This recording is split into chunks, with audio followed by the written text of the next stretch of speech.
Thank you all for coming out today. My name is Oskald Melnichuk, and I'm the publisher of Arrowsmith Press. Even as we celebrate the launch of these 4 extraordinary books, this festive weekend of Cinco de Mayo, with Harvard Square in a tizzy of festivity, we're mindful it's elsewhere, it's otherwise. Our Arrowsmith associate, Mossab Abu Toha, posted on Facebook this morning that there's heavy bombing again in Rafah and missiles continue striking cities in Ukraine. According to the UN, northern Gaza is in the midst of a full-blown famine. Our hearts go out to all enduring the madness of elective violence. Our hope here today is to raise up an alternative path. For those of you who might desire to help with more than good wishes, I'd recommend donations for Gaza be sent to the Donkey Saddle Project. It's the Donkey Saddle Project, through which you will literally be saving lives. And support for Ukraine be directed through Razom. It's R-A-Z-O-M. I'd like to thank poet and Professor Houman Harouni and the Harvard Ed School for allowing us to use this space. My thanks also to the dedicated Arrowsmith crew, whose commitment to good letters makes our work together meaningful. Thanks to MP Carver, David Earle, Julia Juster, Natalia Shpilova-Said, Lada Stitsevich, Catherine Parnell, and our senior editor, Ezra Fox, for showing such care and devotion to the arts of poetry and bookmaking. The process by which these works of spirit become material continues to amaze and delight. Thanks above all to the poets for giving us work we can believe in. After the reading, the poets will be happy to sign books for you. As a special Cinco de Mayo bonus, the first 20 buyers will receive a free Arrowsmith book in the back. See Ezra for details. And I say that very often, see Ezra for details. And we urge you to explore the books from our backlist also back there. This afternoon, we have 4 readers for you. And if you see me glancing to the side here, it's because one of our co-readers has not yet found a parking spot. And I am like breathlessly hoping that she manages to get in. Come on in, Stephen. There's room for you always. So, yeah.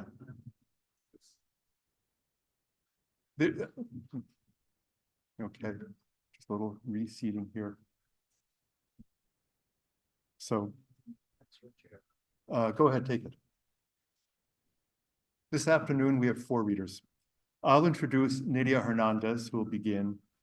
She'll be followed by Mark Pawlak, who will be introduced by David Earle, Yuliya Musakovska, who will be introduced by Natalia Shpilova-Said, and Charles Hartman, introduced by Ezra Fox.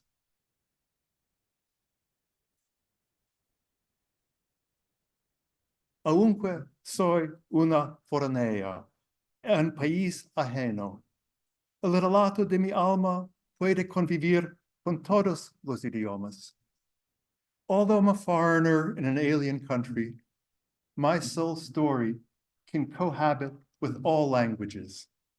So writes Nidia Hernández in these haunting poems, superbly translated by Rowena Hill.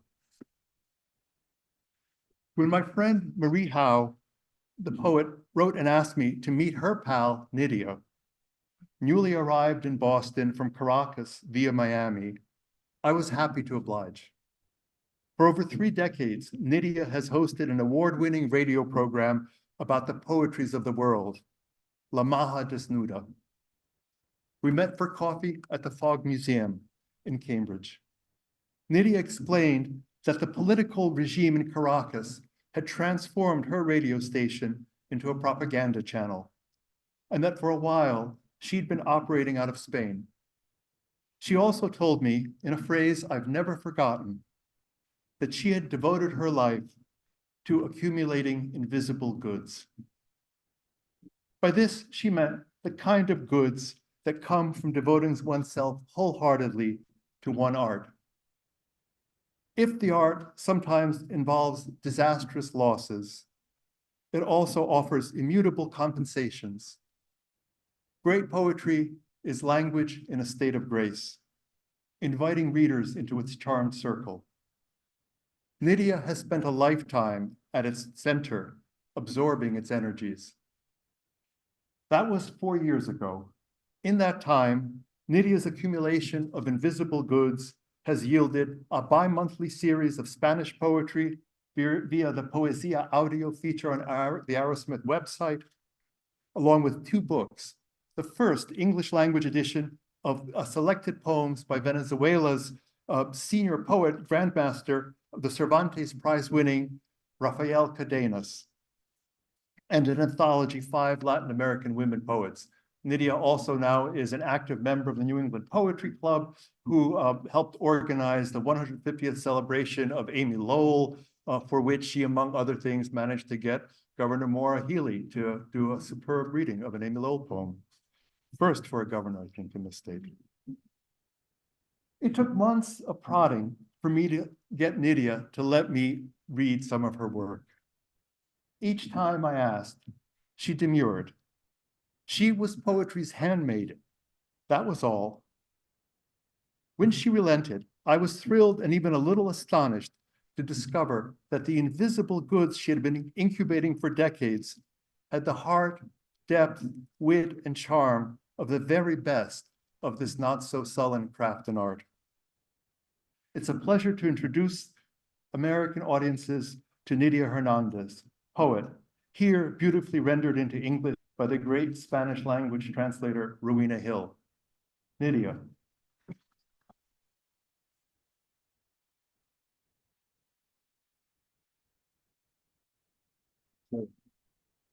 Hello. Hello. Thank you for coming.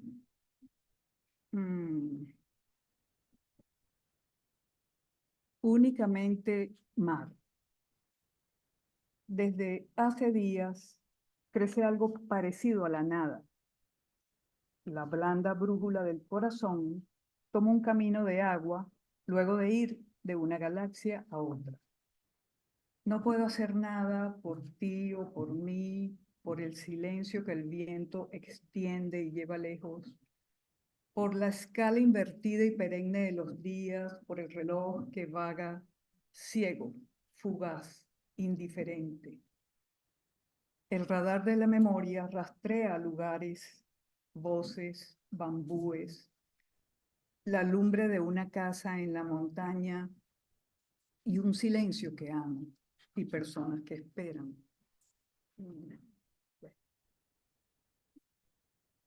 Todo comienza a desaparecer, salvo la luz parpadeante de las luciérnagas, y todo se vuelve posible. Es posible ser una tortuguita indefensa, frágil, sobreviviente, que vuelve del océano sin saber nada de sus antepasados, y aún así cumple invariable el perímetro de sus ancestros en el aro del mar y de la arena. Es probable que todo sea únicamente mar. Only sea. For days now, something like nothingness is growing. The heart's soft compass takes a watery path after going from one galaxy to another. I can't do anything for you or for me, for the silence that the wind spreads and carries far, for the inverted and perennial scale of the days, for the clocks roaming, blind, fleeting, indifferent. The radar of memory traces places, voices, bamboos, the fire in a house on the mountain, a silence I love, and people waiting for you. Everything starts to vanish, except the flickering light of the fireflies, and everything becomes possible. It's possible to be a little turtle, helpless, fragile, surviving, returning to the ocean, knowing nothing of its forebearers. And even so, it invariably follows the perimeter of its ancestors, in the circle of the sea and the sand. It's probable that everything is only sea. Nuestra canción. El gato desmiente el paso del tiempo. Una lumbre adorna todo de rosa. Yo espero silente que el borrador de la noche disminuya sus sombras, que todo cambie. Si en el cielo, si en el espacio, un anillo de Saturno será luna en breve, es posible que hoy si te llamo, tu cercanía me ponga un paso del delicado soplo que reúne a las almas y obra milagros. Que llueva, que el goteo del agua sea nuestra canción. Our song. The cat denies the passage of time.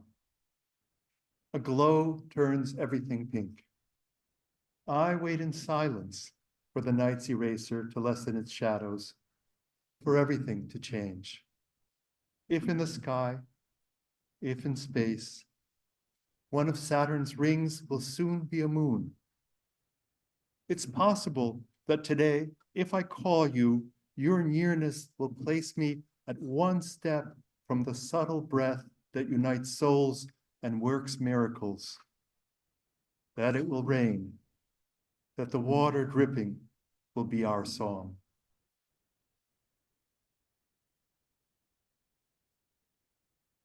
Hogar.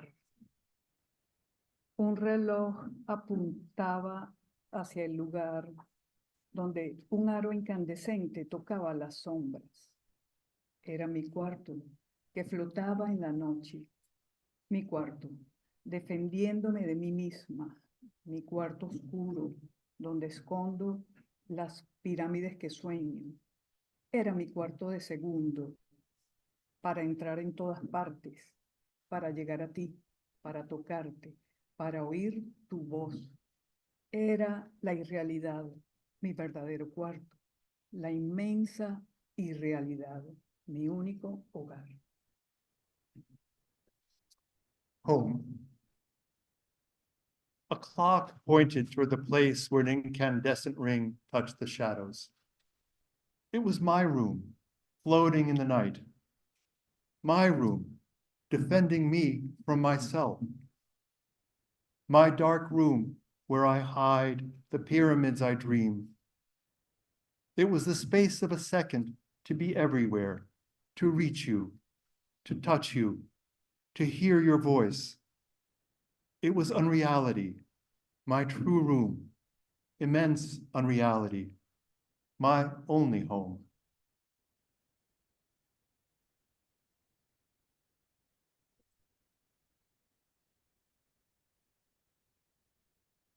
I love confusion for Sheila Gallagher. She's here. She prepared the cover.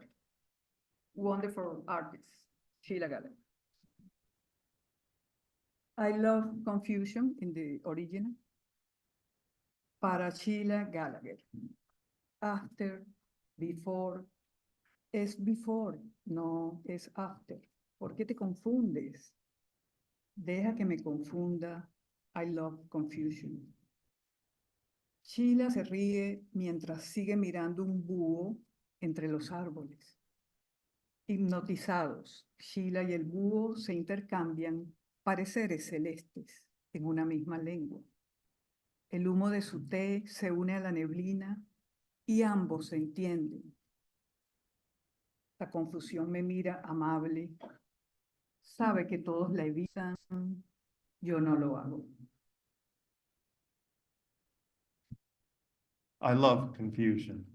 It's just perfect for today. I love confusion for Sheila Gallagher. After? Before? It's before. No, it's after. Why do you get confused? Let me get confused. I love confusion. Sheila laughs while she goes on looking at an owl among the trees, hypnotized. Sheila and the owl exchange celestial opinions in the same language.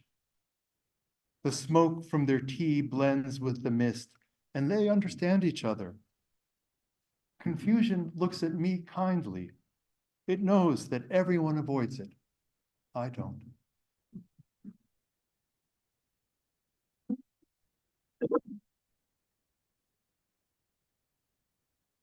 La luna paleolítica. Es temprano, en la calle llena de gente no hay señal de sosiego. Todos somos extranjeros por la forma en que nos movemos, tratando de igualar el eje de rotación de este lugar. Un señor se asoma a los locales y termina con cara de extraviado. El agujero de la equivocación lo acompaña. Él trata de burlarlo, pero a lo mejor es el agujero negro.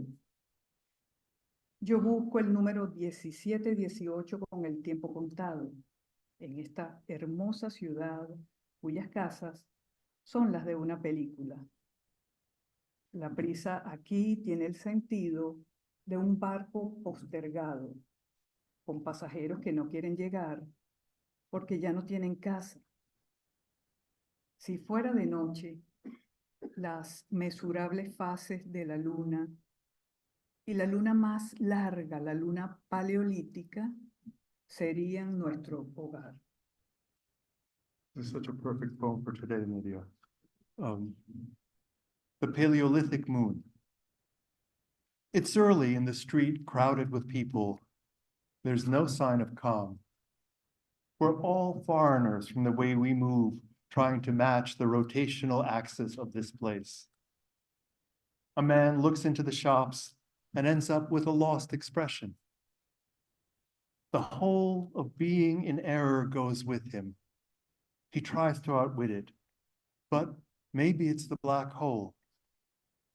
I look for the number 1718 running out of time. In this beautiful city where the houses are from a film, haste here has the meaning of a delayed ship with passengers that don't want to arrive because they no longer have homes. If it was night, the measurable phases of the moon and the longest moon, the Paleolithic moon, would be our home.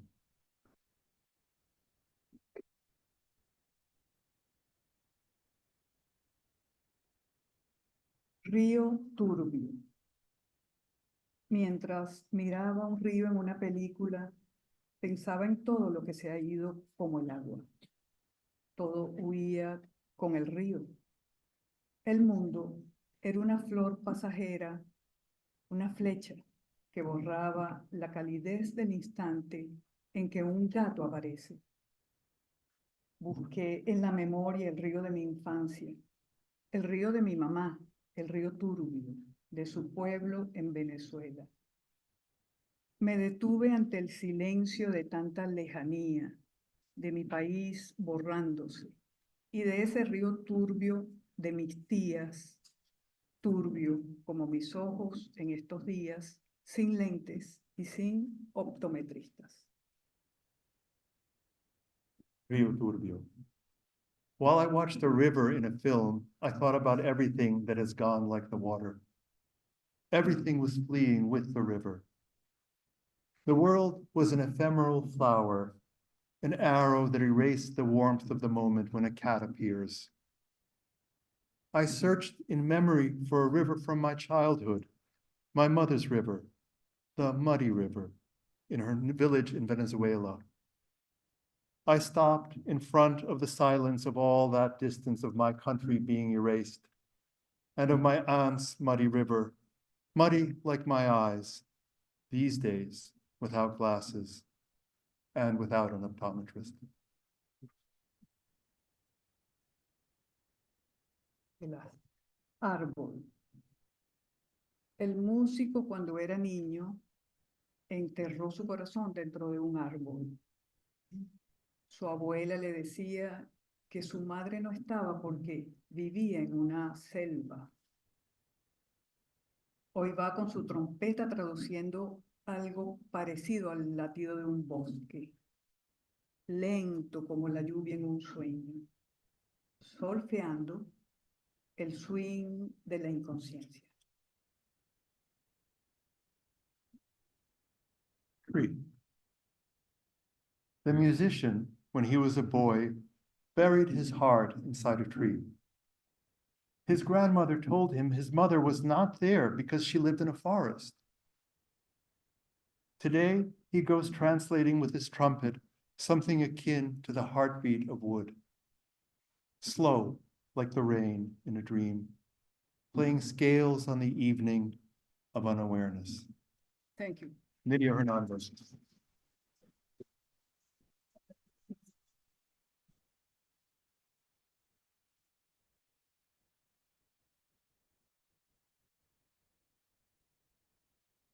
And now David Earl will introduce Mark Pawlak. David?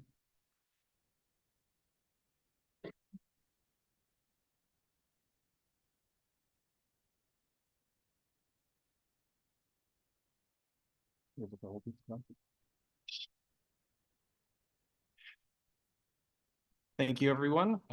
Good afternoon. My name is David Earl. My name is David Earl. I'm a first-year MFA student down at UMass Boston with a focus on fiction. And I'm also a editorial intern here at Arrowsmith Press, which I'll sadly be leaving very soon as the spring semester comes to an end. A little bit louder. Sorry. Right up to my mouth? Yes. This better? Okay. Our next reader is the poet Mark Pawlak. Now, as a fiction writer who should probably read more poetry than I should, I must admit that I hadn't read Pawlak's work before working here at Arrowsmith Press, but I can't overstate how glad I am that I encountered his work in his newest manuscript, Away, Away. And it was a pleasure to work on his collection, however briefly. And it's my pleasure to introduce him to all of you now. For those of you who don't know, Mark Pawlak is the author of 9 poetry collections and the editor of 6 anthologies. His most recent publications have been the poetry collection Reconnaissance and the memoir My Deniversity, Knowing Denise Levertov. His work has appeared in anthologies such as The Best American Poetry and in literary magazines such as New American Writing, Mother Jones, and The Poetry South, among many others. Pawlak is also a co-editor at Hanging Loose Press, one of the country's longest lived and most influential small presses and literary magazines. Pawlak's poetry can range from wry, somber, contemplative, and scathing, but something that remains constant is his exceptionally keen ear for the hum of everyday life. Quote, 2 desiccated moths between window pane and screen hang from threads of last summer's spider web. Police log 1041, medical emergency, Baptist Corner Road, assisted Ashland Fire and Highland Ambulance. As the world passes by, it seems there's no detail, person, or phenomenon that is beneath his notice, which allows his poetry to illuminate the everyday in unique and singular ways. At the same time, his poetry doesn't forget the wider reality that swirls around them, whether that be the environmental, the political, or the economic. In the style of a news brief, Pawlak writes, President credited with invigorating economy. Night and day at the South Bend, Indiana AM General Factory, new Humvees roll off the assembly line, painted shades of sand. When it comes to poetic form, Pawlak is a chameleon. Just as every detail is worthy of notice and meaning, every form of writing is a potential vessel for poetry. His poems take inspiration from such places as the minimalist traditions of Japanese poetry, the listings in botanical field guides, and the rigid language of COVID-19 lockdown notices. Quote, Phase 5, block lettered trail sign, faded, no motorized vehicles. Beneath, cursive, freshly spray painted, choose your own path. And so emerging from his poetry is a singular wisdom that suffuses every facet of our lives with a conscience, no matter how small, quiet or mundane, bringing us to a deeper understanding of ourselves and our connection to the world. In A Way, Pawlak included a quote by Brisai, which I think evokes his work very well. It reads, if reality fails to fill us with wonder, it is because we have fallen into the habit of seeing it as ordinary. Pawlak's poetry never falls into the trap of the ordinary and moves us continuously towards wonder. Thank you, and please welcome Mark Pawlak.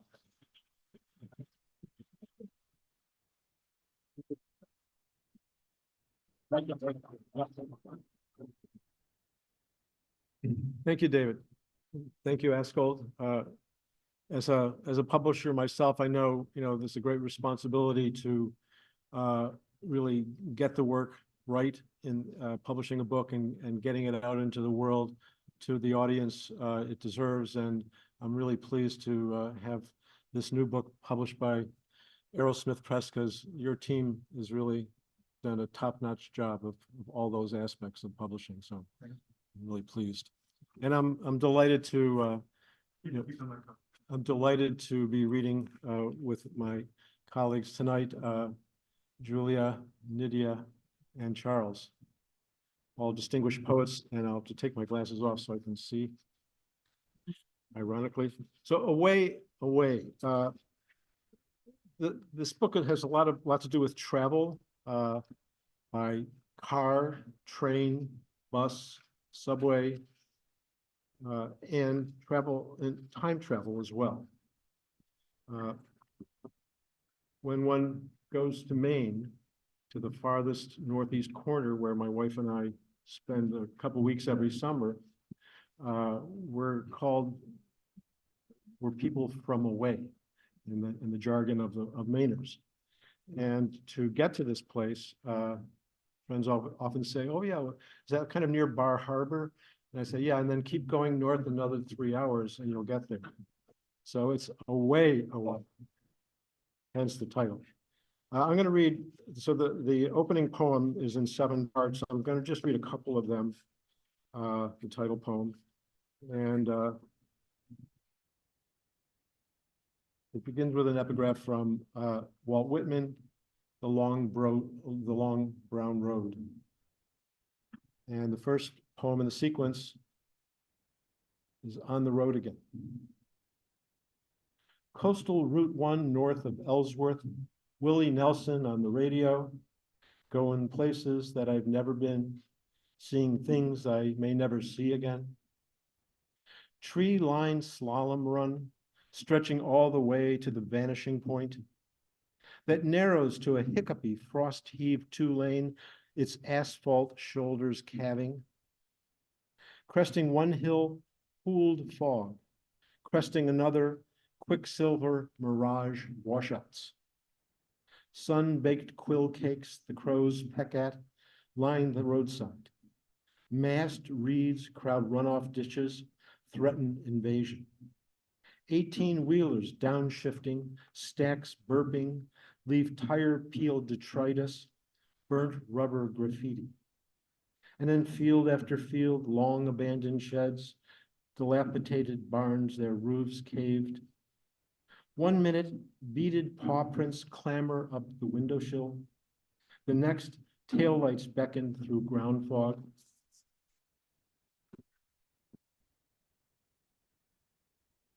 Mile marker after mile marker ticked off until your mind resembles a creased road map that once spread out refuses to fold back up again. And I can't wait to get back on the road again. This is part 3 called Checklist. And it has an epigraph from Elizabeth Bishop. And have we room for one more folded sunset still quite warm? Fur-topped islands slowly letting their skirts out at ebb tide. Check. Ferries plying the channel, mainland to island, island to mainland. Check. Cloud hanks stretched on a line to the far shore. Check. Distant thumb smudge headland. Check. Clank of rigging ticking off the minutes. Check. Engines idled lobster boats hauling traps. Check. Parliament of gulls deliberating maritime legislation. Check. Field of straw yellow, waist-high grasses combed by a stiff breeze. Check. Grasshoppers bowling cellos, crickets clacking castanets. Check. Monarch, swallowtail, bumblebee, dragonfly, alighting, taking off, alighting, taking off again. Check. Skill saws, mosquito wine, nail guns, snare drum, rim taps. Check.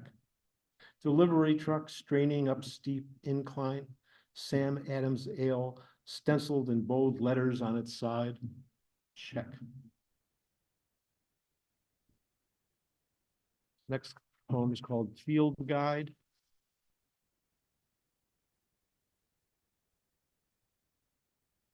Wear it as a badge of pride, black-eyed Susan. Yarrow, be true to yourself. Don't put on airs like Queen Anne's lace. Butter and eggs, birdfoot trefoil, short or tall, you're each appealing in your own way. So sorry, Loosestrife, mistook you for fireweed. Thistle, must you always be so prickly? Jack in the pulpit, just the place for you. Cowvetch, any relation to sow thistle?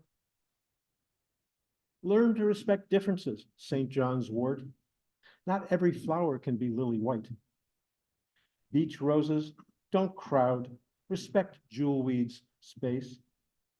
If Mullen wants to be a loner, that's Mullen's prerogative. Pushy doesn't become you, goldenrod. Tansy was here first. Impatience, that moniker suits you, as does yours, bittersweet. Okay, touch-me-nots, be that way if you must. Evening primrose, allow me to introduce morning glory. Calypso orchid, meet Quaker lady, meet Venus pride. Blue violet, yellow violet, purple violet, white trillium, red trillium, your names suit you. Dutchman's breeches and ladies' slippers. Weren't you featured in the Canterbury Tales? Monk's hood and ladies' tresses. I read about you in the Decameron.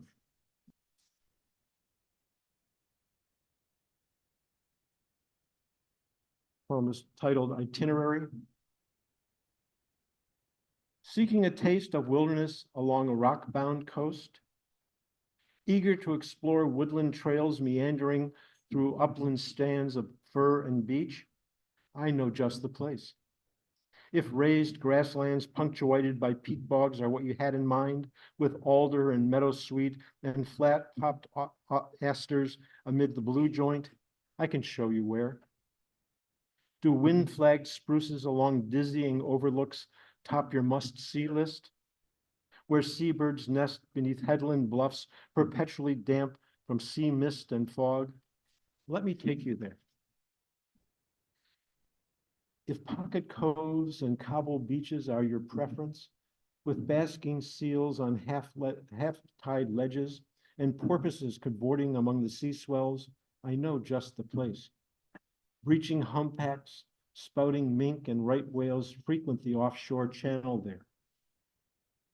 Itching to strain your birding glasses on bay-breasted warblers, keen on adding boreal chickadees, yellow-bellied flycatchers, golden-crowned kinglets, and brown creepers to your life list, I know just the place. Let me show you. And the envoy with a nod to Elizabeth Bishop again.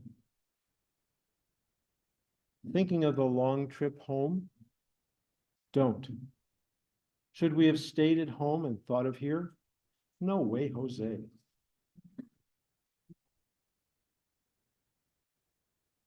And to move from the pastoral to the urban.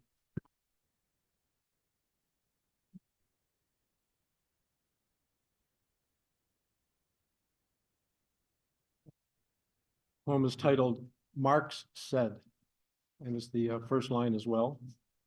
Marx said, all that is solid melts into air. All that is sacred is profaned. Meaning old neighborhoods suffer decline and utter change. Save more discount liquor, gone. Advertised wine for Mother's Day, you drove her to it. But some things remain, the after-hour diners, the street corner watering holes. Hurricane Betty's landmark strip club still offers nude dancing, although its signage has been updated, changing the world one lap dance at a time.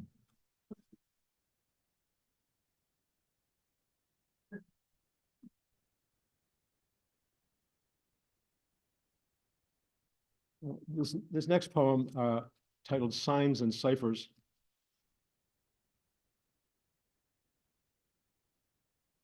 It's kind of a travelogue of sorts. It's kind of a bus trip from where I live in West Cambridge, down Mount Auburn Street to Harvard Square, where it ends. Signs and Ciphers, and it has an epigraph from the great Paris street photographer Robert Duaneau. No movie director could arrange the unexpected that you find in the streets. It's also a spring poem. Stepping out into spring breeze to find pear blossoms scattered over where someone wrote in once wet cement, Billy J, 1987.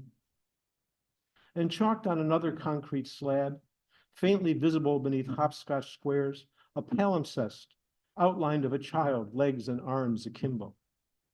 And at the busy intersection, my long shadow in the crosswalk, run over by passing cars again and again. Yesterday, two women, a teen, silently worked opposite sides of this same street where trash cans were put out for pickup. One slender, primly dressed, dark stockings, dark shirt, matching waist-length coat, sensible shoes, and pillbox hat. The other, heavy-set sweatshirt, sweatpants, high-top sneakers, dark curls peeking out from under the multicolored knit cap, each pushing a grocery cart with plastic bags. And yesterday, stepping off the bus in a sudden downpour, my hatless neighbor eyed the broken umbrella discarded in the gutter and cracked a wry smile. Today, on the bus shelter's metal bench, an empty Marlboro flip-top box next to a plastic container of half-ripe berries. Someone's hurried breakfast? It's moving day. Out bus window, lamps, chairs, dressers, sofas, box springs, you name it, heaped at curbside. In the square, passerbys can't disturb this man sleeping in the alley behind the post office on a mattress dragged off the sidewalk. Overstuffed rucksack for his pillow. Around the corner, outside the boutique shoe store, canvas lawn chairs line the sidewalk where suburban boys in sleeping bags have spent the night to get first crack at limited edition sneakers.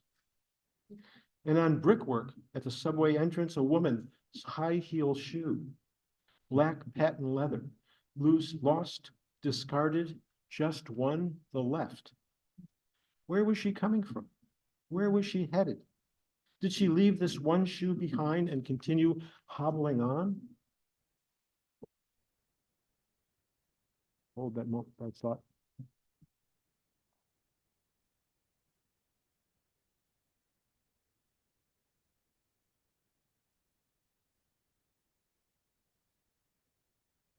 But did she leave this one shoe behind, hobbling on? Or did she slip the other off as well and proceed in stocking feet along cold pavement, late for her rendezvous with what prince? Yesterday, dressed in fatigues, a panhandler on milk crate extended to passers-by his upturned cap, which jostled with a few raindrop coins. Today, same milk crate, unoccupied, except for a crude cardboard sign, anything helps. Block letter message left for contemplation, cipher to interpret, anything helps. Spring breeze, pear blossoms scattered where someone wrote in wet cement, Billy J, 1987.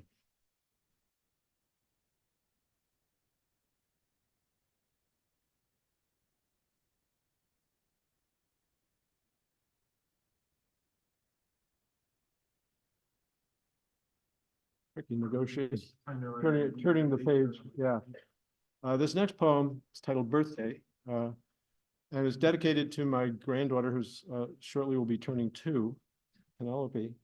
My birthday was approaching. My birthday's in end of May, and when I wrote this poem, I was anticipating her birth 2 years ago, and she was going to arrive sometime around my birthday. It happened a few weeks later. So this is for Penelope, and the epigraph is from J.P. Hartley, The past is another century. This day next year, I will have lived 3/4 of a century. I remember my babcia, Saturday shopping trips to the Polish market. She points to a chicken in the cage, and the man in a blood-stained apron grabs the squawking hen, disappears out back, returns to hand her the still warm plucked bird wrapped in butcher paper, Sunday's dinner. Sing-song calls announce rag pickers and knife sharpeners with push carts.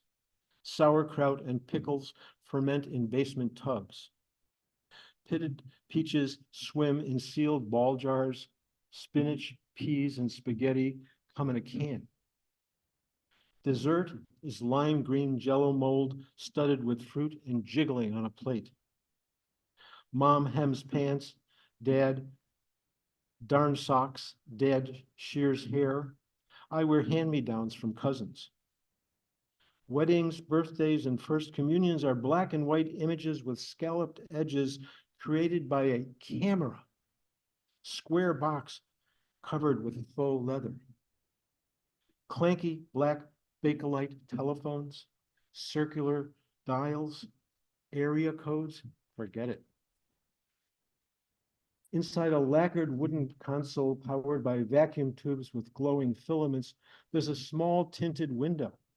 Chuck, Greg, and I peer through it to watch Howdy Doody, Captain Kangaroo, and Kukla Fran, and of course, Ollie. Roller skates? 4 wheels with ball bearings strapped onto our shoes. Or nailed to the bottom of wooden crates, they do double duty as scooters. One-speed bicycles have balloon tires. Want to stop? Backpedal firmly. City of Buffalo borderlands are chest-high grasses and brush fields with flourishing crabapple trees where we scare up pheasants, snare rabbits, and bare-handed capture turtles and grasshoppers.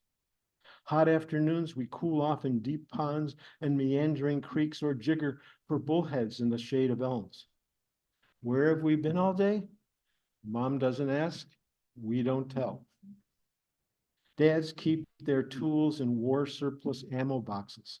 Artillery shell casings serve as umbrella stands. They savor local beers, Genesee, Iroquois, Utica Club, Carling's Black Label, from tall ceramic steins or thick glass mugs. Our dad chills his super in the refrigerator. They drive secondhand Chevys or Fords. Our dad always has his head under the hood to keep our winged Fairlane running. And I'll finish with this poem. So about a month ago, I attended a memorial celebration for a dear friend of almost 50 years. And it was in the Back Bay, and all the magnolia trees were blooming, and tourists and passersby were all oogling the spectacle. And it brought this poem back to mind, which I wrote almost exactly 4 years ago at the beginning of the pandemic. And it makes me realize I don't, since the pandemic, I just don't think of spring quite the same way. Pandemic days. Cloud of white blossoms fills my front window. Curbside ornamental pear tree. Out back, my cherry graft cascading umber of tendrils tied with delicate white bows. Next door, the magnolia offers magenta edged petals by the fistful.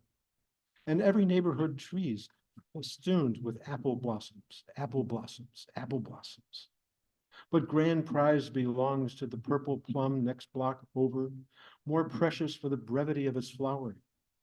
It takes my breath away. Meanwhile, behind closed doors, human life, its fragility, flowering of the sick, bedridden, the dying, intubated, the dead. Thank you.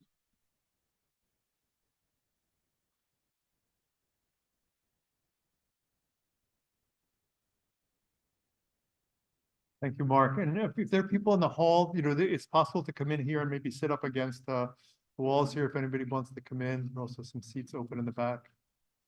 Everybody okay? Yeah, sorry, I think we need a piano page turner here to keep things going smoothly. So our next reader is Yuliya Musakovska, who will be introduced by Natalia Shpilova Said. Natalia. Thank you. Hello, I'm Natalia Shpilova Said, and it's my great pleasure to introduce Yuliya Musakovska, our dear friend from Ukraine. Yuliya is an award-winning poet and translator. She has published 5 poem collections, including The God of Freedom, from which Yuliya will be reading today. Originally, The God of Freedom was published in 2021, and the collection was translated from Ukrainian into English by Olena Jennings and by Yuliya as well. This collection was shortlisted for the Lviv UNESCO City of Literature Prize and named in the top 8 nominees for the Taras Shevchenko National Prize, Ukraine's most prestigious literary award. The God of Freedom includes poems written after Russia's initial invasion of Ukraine in 2014 and gives a sensitive insight into the life of a person caught up in war. In these poems, Yuliya created a world of multiple realities that intertwine and intersect. One of them is a war reality in which confusion, pain, death, and destruction prevail. But there are other realities of fond memories, kindness, love, affection, empathy, and compassion, everything that makes us human and humane, everything that helps us overcome the darkest moments. I would like to quote a line from her poem, The Inheritance. Eyes, heart, and throat, we speak to remember those whom we watched and cared for, so that they continue to live. In one of our conversations, Yuliya mentioned that after Russia's full-scale invasion in 2022, in particular, Ukrainian writers and poets became ambassadors. Their mission is to deliver the voices of Ukrainians fighting for their freedom and for their right to exist. I would add to that Yuliya and her colleagues help not only build bridges between continents, but to weave strong and meaningful connections that help us better understand each other and, most importantly, feel for each other. Ulyana Halich, a Ukrainian poet and journalist, invites us to indulge in Yuliya's poem, The Spartan Boy. The war that you've been carrying in your shirt pocket gnawed a hole in you as if it were a fox cub. Your heart keeps falling out. I sew the hole shut, firmly holding the edges together with my numb, unbending fingers. I hope it stays closed a little longer. Halich comments that this is the heart that keeps everything that is most subtle, emotional, profoundly humanistic that a person can have, especially at a turning point in the face of cataclysm and painful acceptance of one's own finiteness, imperfection, and evanescence. Please join me in welcoming Yuliya Musakovska.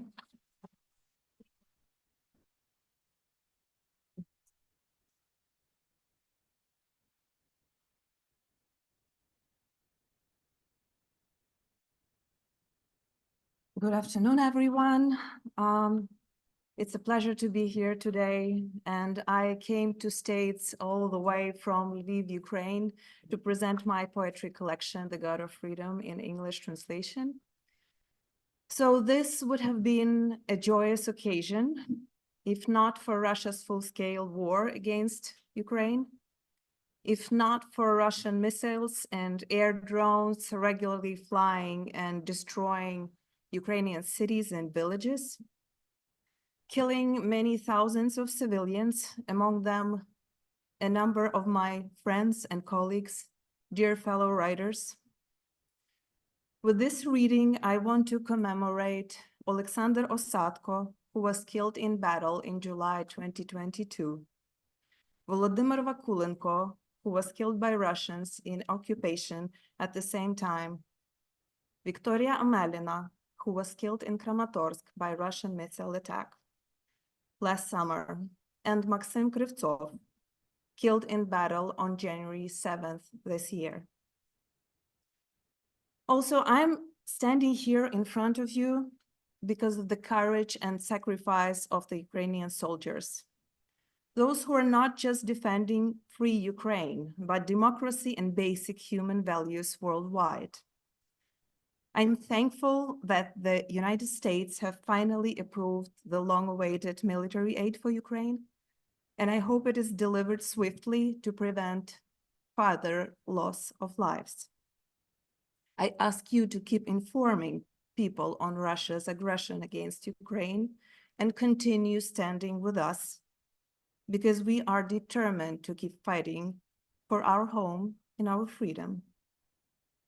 So my book, The God of Freedom, it touches upon various aspects of freedom, starting with personal freedom, up to freedom of one's country when challenged by an aggressor. The poetry was written before 2022, but the war is omnipresent in the book as a backdrop. So let me start reading for you to see how it unfolds. I will start. I will be reading in English, and I will read just one poem, a very special poem in Ukrainian too. But this one I will read in translation. The vow. Do you take this man with his extreme sense of justice, with his broken sleep, his dual nature, one of his faces an oasis, and the other a sandstorm, with wrinkles scattered around his eyes when he smiles, with his head full of complex numbers, causal connections, details of precise accuracy? Do you take this man to be quiet with him more often than talk? This silence being more valuable than any conversation? Do you take this man to burst into all-night diners, to peel an apple and touch a delicate vinyl record with 2 hands in 2 hands? To wrap your legs around him as if around a tree trunk, to part as butter beneath a knife, to revolve around your axis, lighting his way? Do you promise to insert and take out needles, to rip off and put on bandages, to smooth over conflicts, to not pour too much milk into his coffee, to withstand unbearably long pauses when he turns his back, to kiss as greedily as if choking on water on a hot day? Do you take this woman with her maladjusted mechanics, concealed scars, with her collection of hearts in the pockets of her dress, with her pile of errands that never get smaller, with her dyslexia, holes in her memory, her bitten lips, with her big purse that holds random items and a lot of freedom? Do you take this woman without reading her poems, without reprimanding her, to get angry with her, but chase her fears away, to revel in the faults that her perfection is made of, to preserve your day's plan when you're together? Do you promise to tiptoe around when she's bringing her ideas to life, to come as peacemaker to her hot spots, to stray from the right path with her, to enter into arguments and philosophical disputes while never stopping to grow into each other?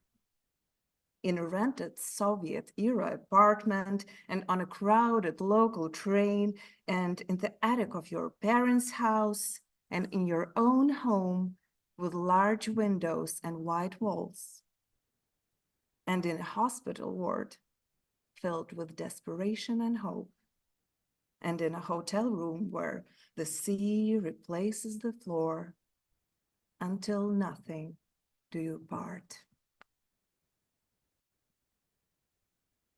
So this poem was used by several couples in their actual wedding vows. And you can now find a video of a historian, Timothy Snyder, reading it somewhere on Instagram. So the second poem is called The August Story. And it's a poem from 2018, and this is another proof of how long this war has been. If their history together didn't begin this way, they both would have been left alone, each with their war. August, hellish, the bathhouse filled with bodies. She squeezes the familiar palm and comes to life again.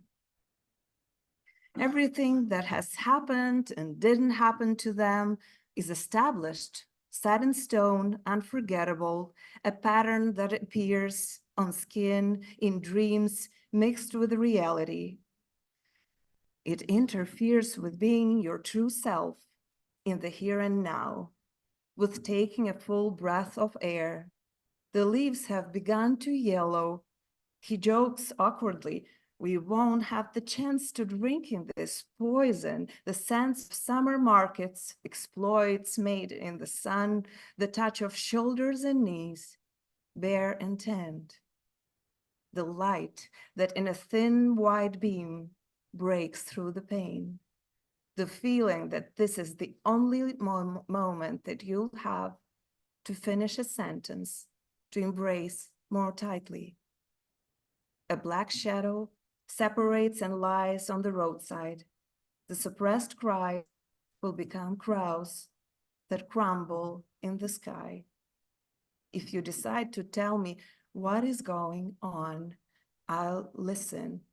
So I beg you, explain. So the next poem was the one that I wanted to read in Ukrainian.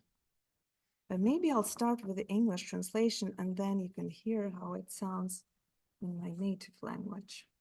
So this one is called Home.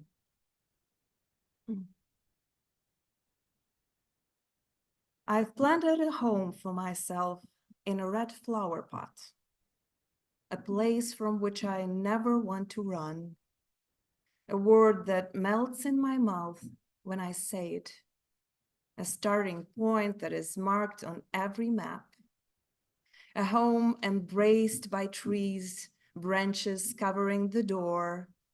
Fantastic beasts wander, pressing against our knees. How did we manage to imagine something so valuable and everlasting in this fragile reality?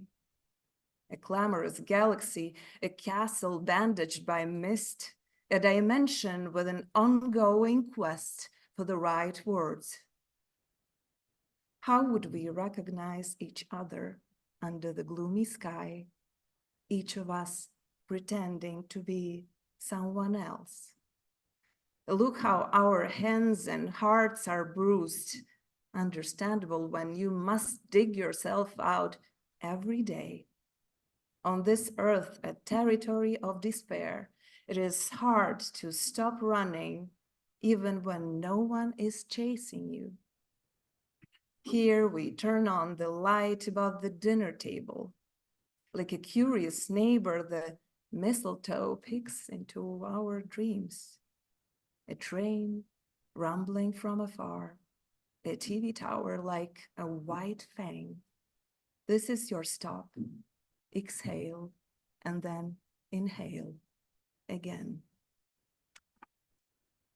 So this is a very symbolic poem to be reading in Ukrainian right here. So I will do that.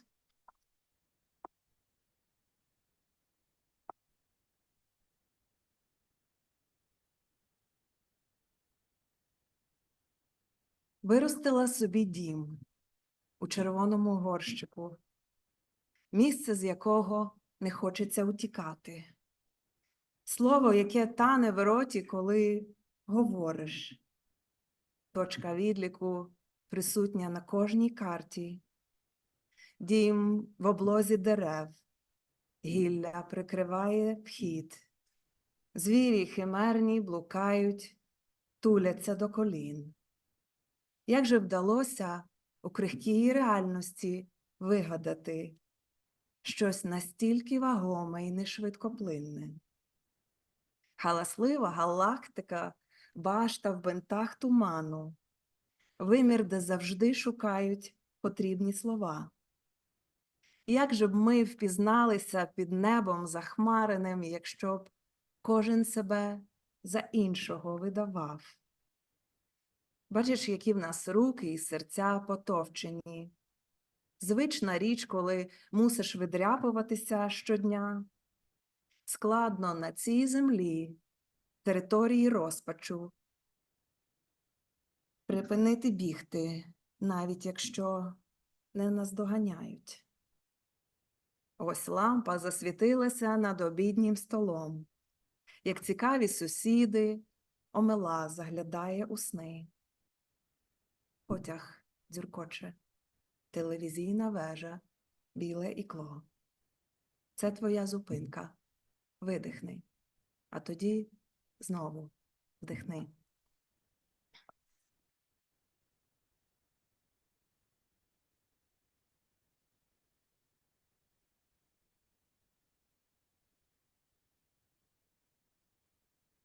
This was actually a poem written in the pandemic times, but now it has taken on a special meaning with many Ukrainians who are forced to leave their home because either they're in huge danger or these homes have been destroyed by Russians. And another poem is called Ave November. As you come closer, November, clover breaks free from beneath the dry leaves. The sunlight blinds our eyes, and we don't see anything anymore. Not the graying of the fruit trees, nor the path along the river, scattered with bones. Not the desperate inscriptions on the centuries-old walls of the lion's den. We gave our eyes to the sun for sparkling rattles and overripe fruit, sweet juice that runs down the chin, the caresses of fiery foxes. I found the shell of a chestnut in the pocket of my khaki-colored jacket. It pricked me, and I regained sight. Those who are about to die salute you, November. So this is a seemingly nature poem, but it's about the indifference in this world. Fear. Fear that encircles your throat with an iron hoop does not define you. Fear that pierces the chest with a red-hot rod, brands both cheeks, does not define you. Fear is like the typhus that father brought home from the war and before his death spread to all his children. Fear is like the hair that grows out after you shave your head, not curly anymore. Fear is like a language that they forced you to speak, feeding you with moldy bread and spoiled meat, pieces of earth fertilized with bone meal. Fear is like a stranger who approaches you spraying spit. Fear is like a torn latex glove, a protective mask which fell from your face in a crowd. Fear is safety, which devours freedom with a tidy mouth. Don't ask what fear can do to you. Ask what you can do to fear, so it doesn't define you.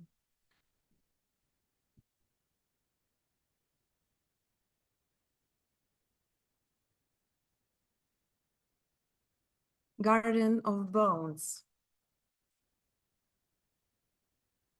What's rattling in the sack? Bones. My bones, but not all of them. My brother stole 3 bones. He sold 2 of them at the market and buried one in his garden. An apple tree will grow from that bone.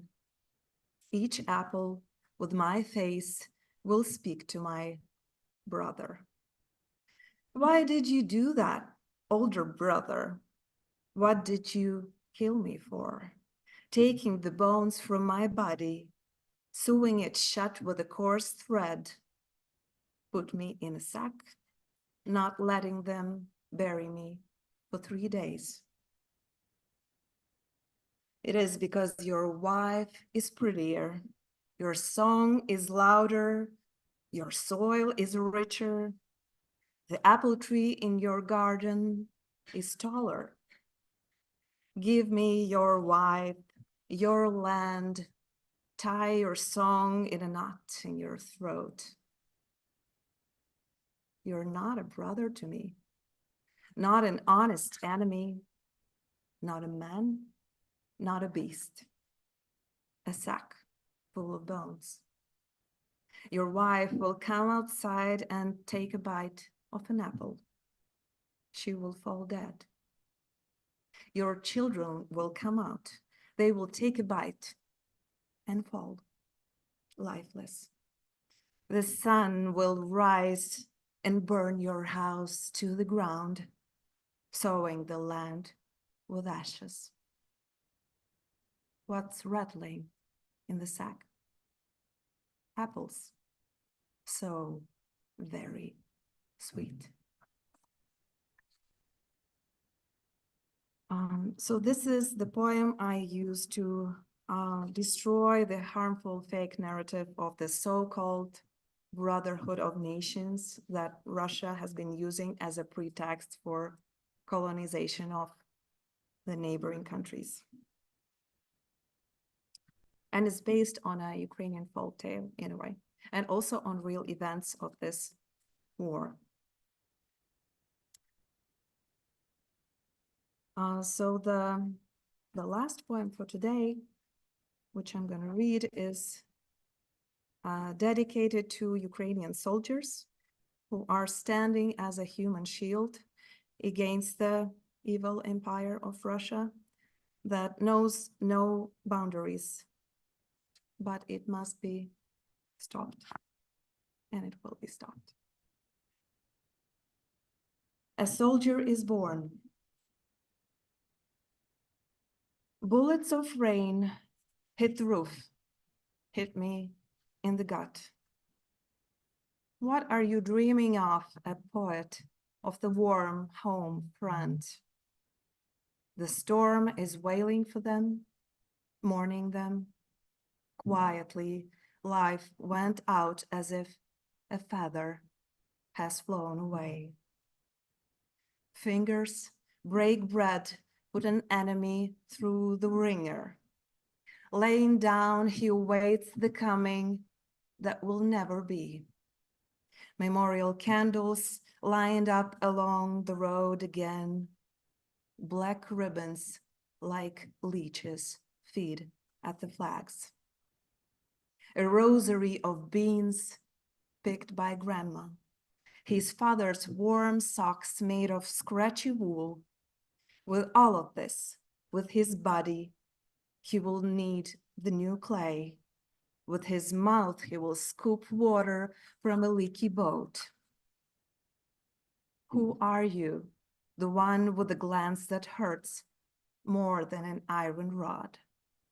A newborn or confined to a uniform. An inconspicuous metal toy figurine fell off the table, punched a hole in the earth's crust. Thank you.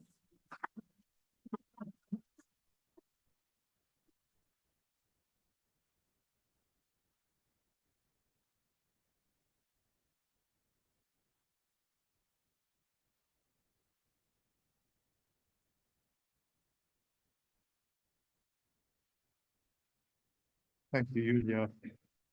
And our final reader will be Charles Hartman, introduced by Ezra Fox. Hi, everyone. So good to see you all here. I'm Ezra Fox, Senior Editor at Arrowsmith. It's my privilege. Can you hear me? No? Okay.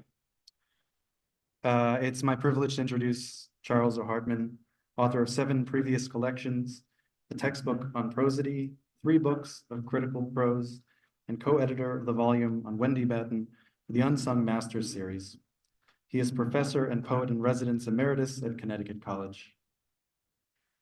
The poet Richard Hugo said that when you start to write, you carry to the page one of 2 attitudes. One is that all music must conform to truth, and the other is that all truth must conform to music. Charles Hartman flawlessly harmonizes music and truth. His poems, which take us from a single ceiling pinhole out to the edges of the universe and back, remind us that intimacy is not a matter of distance, but of closeness. He reaches with grace and humor for kinship with the moon and for the light of loved ones, though neither is always simple matter. Honey, he tells us, comes to those who shelter bees. Hartman leaves nothing out, neither the challenge nor the delight of caring for others. This book also speaks to one's relationship with words themselves, the satisfaction of words and their failure, the way we sing them and the way we lose them, and most of all, words as invitations towards a more musical and true self. As he writes in the poem, Sweet Almond, come out, all the way out, not out of words, bring the words, but into the shout of birds. And now to usher with words into the shouts of birds, please join me in welcoming Charles Hartman.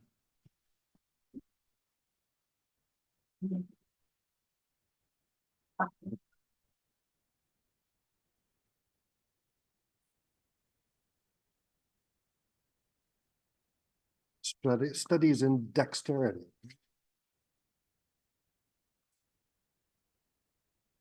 If I can't even say dexterity, I think it's going to work. Can you hear me? Not very well. Closer, just closer. Closer. Move that mic. That's as close as I can get. Well, I could eat it, I suppose, but it wouldn't help in some other ways. First, my many thanks to Arrowsmith, to Haskell, and to his wonderful co-workers there. It's been a delight to work with. Okay, Downfall of the Straight Line is the name of the book. Here's the first poem from it. A Glorious Sky. The clouds look proud because we have to gape so far up. Really, they're confused and disconcerted, herded, riven, with not much time as clouds. How fine that they up there take after us, waiting, demented by brevity, driven askew, evaporating. But what levity, what a view.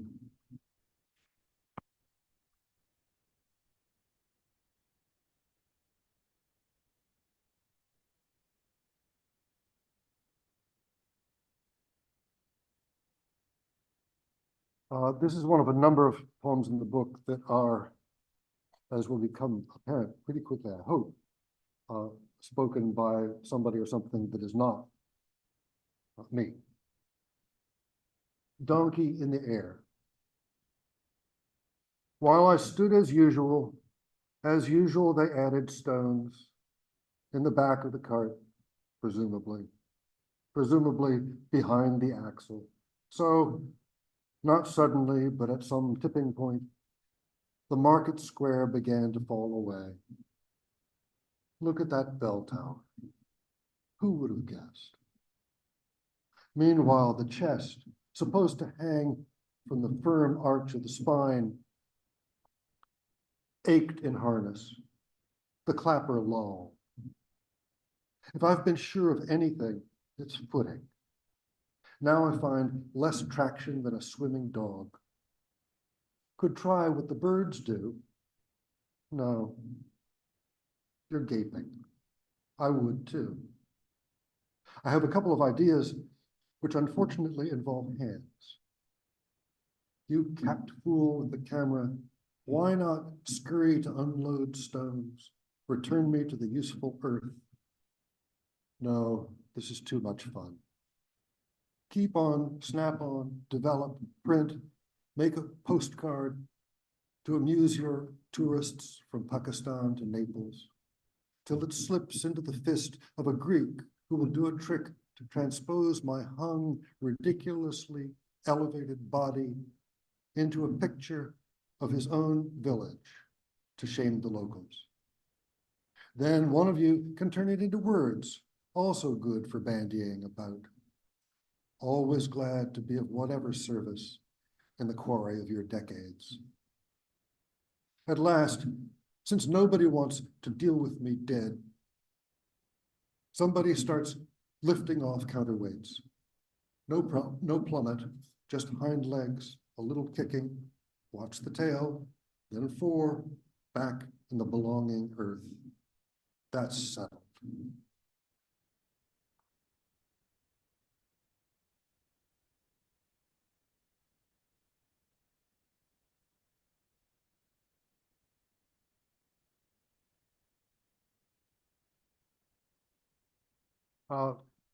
This poem is called Autumn Ordinance, and it's in the form of a heroic simile, I guess, more or less. Just as when you keep watch on the ground ahead of where your boots kick up the leaves, the path goes vague and blurred, while if you lift your eyes, the far reach of the trail comes lucid as map. So when you look at tomorrow through next year, the way, otherwise so tangled and burdensome, clears. And if the leaves are, as they likely are, fallen from the trees around you, then you get to look deeper into things than spring allowed.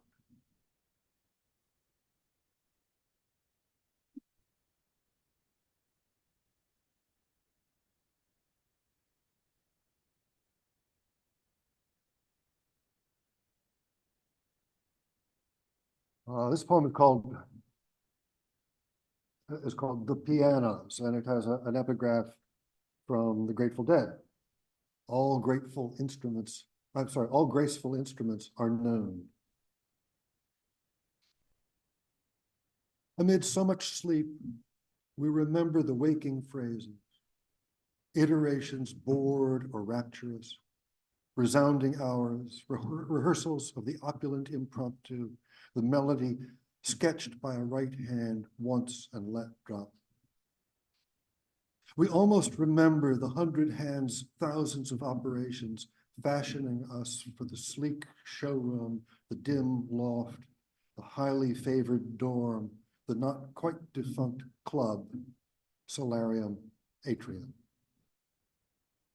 Among us, we have taught some children what they are. Whether we're grand, the satin titan with mammoth underbite, or upright, though spinet is an ugly name, everyone has a fallboard eyelid. We all need work. My felts haven't been pricked for years, the sostenuto's flabby. A long life can be ghastly, lost last decades in an untunable basement, healing, untouched even into noise. Once on a loading dock, Steinway CD 318 and I passed back to back, Gould's own on loan to Evans. This was before the fall. Another I knew stroked Tatum's fingers, then Peterson's, a junker by then, with a fresh coat of paint. When monks burned, everyone went dumb for a day. When I first came home, under the round window, even as I heard the truck's pads and dollies tucked back in while guys flexed shoulders for the next. On that still first morning, I answered Bach with Bach. And when at last she stood and away from me to speak to some others, I knew her heart was mine.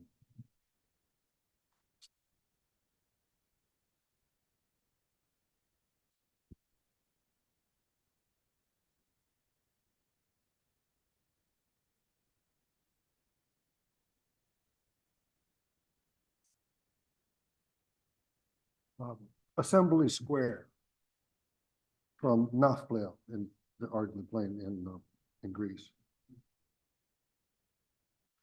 Not peace, but a picture of peace, or of where peace might touch down or spring forth, whatever peace does to arrive. Pines and palms, neat public polygons of local stone, benches, pavers grooved for a season when wet stone breaks ankles. All below the long ridge, fortified so grandly the second time Venetians tried to hold the town. And heroes had names like Turk Eater. Any Turks now, migrants and refugees, stay low to avoid being eaten by anything quicker than economics. Tourism can't fix everything, as Satan wants Lucifer, myself am hell, was first to recognize, nor am I out of it. The square's citizens come and go, the mother pedaling steadily uphill as the child in back gazes everywhere. The 6 old men sagging in chairs in the cafe in the sun. The mothers and daughters lumbering bag-laden from the week's market. Doves hoot in 5-4, smaller self-important birds chatter together. Shreds of talk drift like smoke from the cafe. The chuckle of a starting car harries the slow surf of a passing one. Here I can sit idle, crossing my legs, which men don't much do in Greece because it might suggest bulls smaller than cantaloupes. The biggest building across the green, headquarters of the neo-Nazi Golden Dawn, is not very big. Everything to scale, everything true as Euclid. I'm not sure what constitutes peace, but a mind either freed of darkness or filled with light, a light not very much different from what floods the square according to its own laws, the straight lines among all surfaces, and the tinier adjustments that are color, would seem like a good beginning, an orange in the grass, in the shadow of a palm.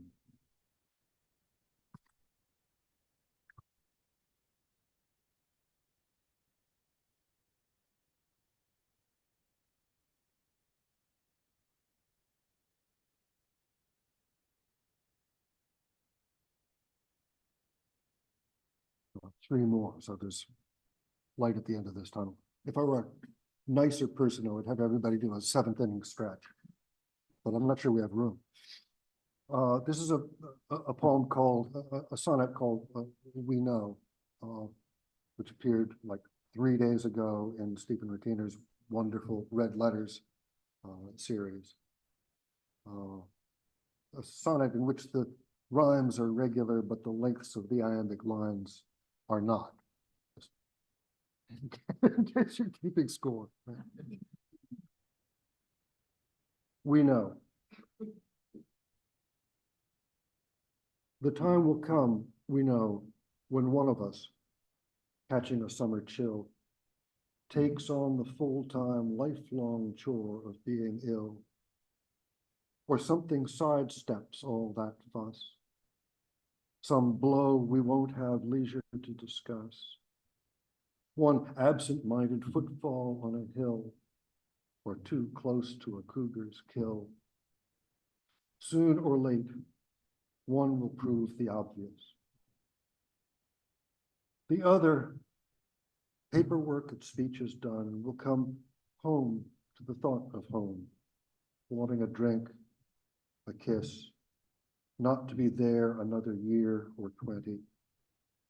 In that too spacious minimum, at least for a time, there will be time to think back over plenty.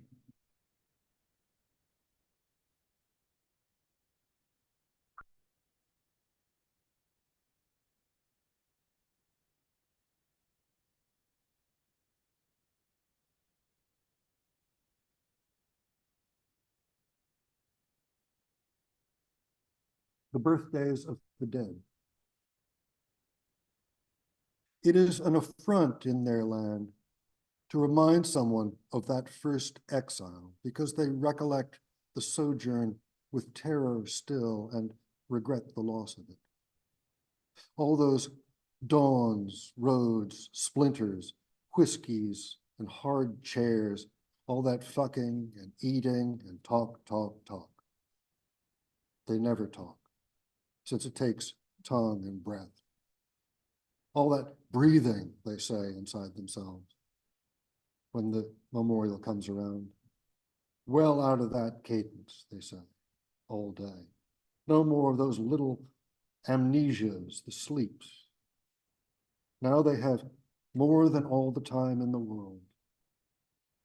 Someone just across the border has tied 2 fingers together with black thread, not to forget till nightfall and the time to cut it.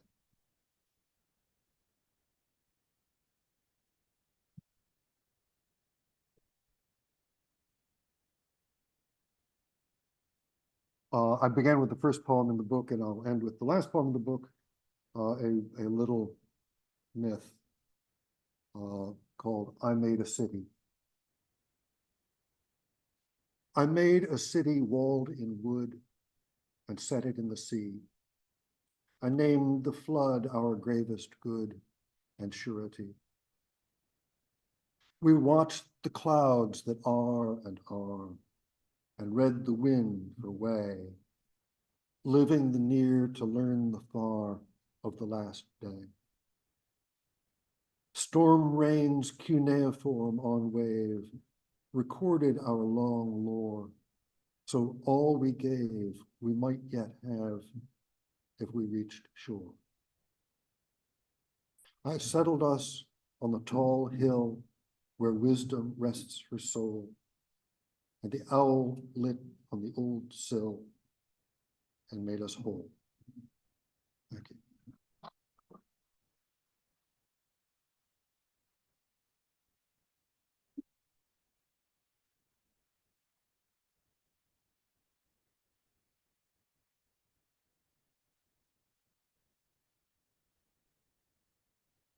Thank you so much to the poets. It's now time to celebrate Cinco de Mayo in style by bearing multiple books and chatting with them. So please, I welcome you to head to the back of the room where Ezra is watching these books fly out. Thank you so much for coming.